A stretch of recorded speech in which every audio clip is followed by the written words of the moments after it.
নামাজ আদায় করে ধনেহরি গ্রামের জনগণের শুকরিয়া আদায় করলেন সোনাই নবনির্বাচিত বিধায়ক আমিনুল হক লস্কর। ২০২১ সালের নির্বাচনে ধনেহরি একটি স্কুলে গুলিবর্ষণ হয়েছিল, আর সেখানে কয়েকজন আহত হয়েছিলেন, আর সেখানে আমিনুল হককে দায়ী করা হয়েছিল। ২০২৬-এর নির্বাচনে ধনেহরির লোক আমিনুল হক লস্করকে ৮০% ভোট পেয়েছেন। তার জন্য তিনি এই এলাকার মানুষকে ধন্যবাদ জানাতে নামাজ পড়ে শুকরিয়া আদায় করেছেন আমিনুল হক লস্কর। নামাজ আদায় করার পর সোনাই বিধানসভা বিভিন্ন এলাকায় বিজয় মিছিলে শামিল হন। বিজয় মিছিল চলাকালীন উষ্ণ সংবর্ধনায় ভাসলেন সোনাই নবনির্বাচিত বিধায়ক আমিনুল হক লস্কর।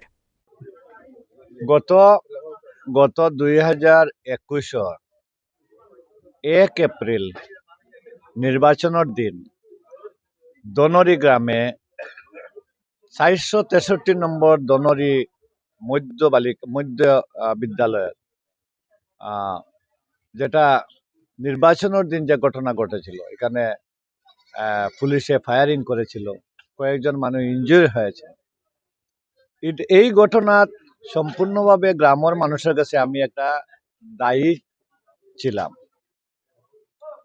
কিন্তু এবার দেখা গেছে এই ভোটের মাধ্যমে যে এই যে 9 তারিখ যে ভোট হলো, এই ভোটে নির্বাচনী প্রচারের সময় এই গ্রামে আসে আমি ভোট চাওয়ার আমার শক্তি থাকেনি, আমার সাহসও হয়নি।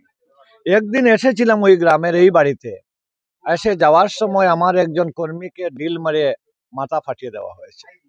এরপরে জেলার পুলিশ প্রশাসন আমাকে বলেছে দনরি গ্রামে না যাওয়ার জন্য। আমি আসিনি, আর একবারও আসিনি, প্রচারেও আসিনি।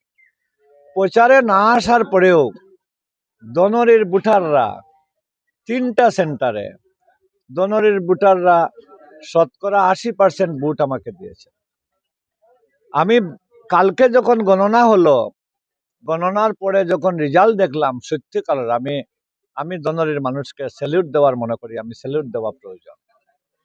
শতকরা 80% ভোট যখন আমি পেয়েছি, তখন দেখলাম দনরির মানুষের কাছে মনের কাছে আমি ক্লিন চিট পেয়েছি, না হলে ওরা তাদের মূল্যবান ভোটটা আমাকে কখনো দিব। এর কারণে কালকের রেজাল্টের পরে আমি দেখে কালকে আমি সিদ্ধান্ত নিয়েছি, আমি দনরি গ্রামে প্রথম যাব, এই স্কুলে যাব, এই স্কুলের সামনে যে মসজিদ পাবো ওই মসজিদে গিয়ে 2 রাকাত নফল নামাজ পড়ে শুকরিয়া আদায় করবো। ওই শুকরিয়া আদায় করার জন্য এসেছি।